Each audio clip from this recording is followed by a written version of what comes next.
Good morning, everyone, respected principal, sir, all teachers, and my all dear friends. My name is Samiksha Verma. I read in class 5 of MJ Memorial School. Today I am going a recital of poem named Nijore Swapno Bhango, written by Rabindranath ঠাকুর।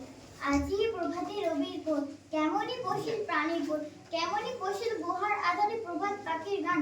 না জানি কেন রে এতদিন পরে জাগিয়া উঠিল প্রাণ, জাগিয়া উঠিতে প্রাণ উঠিতে উঠিতে পারে। উড়ি উড়ি প্রাণ বাসনা প্রাণে আবেগ রুধিয়ে রাখিতে নানি। থরথর করে কাঁপছে ভূতর শিলা, রাশি রাশি পড়েছে খসে। ফুলিয়া ফুলিয়া ফ্যানের সলিল গর্জে উঠেছে দারুণ রসে। হেতাই হোতাই পাগলি প্রায় ঘুরিয়া ঘুরিয়া মেতিয়ে বেড়ায়। বাইরে চাই দেখিতে না পাই কোথায় কারার দ্বার।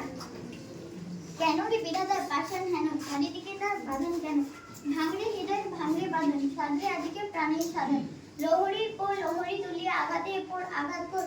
মতিয়া যখন উঠিতে পরাণ কিসের আধার কিসের পাষাণ। উঠলি যখন উঠিতে বাসনা জগৎ তখন কিসের ডর। আমি চলিব করুণা ধারা, আমি ভাগিব পাষাণ হারা। আমি জগৎ প্লাবিয়া বেড়াবো বাহিয়া আগুন।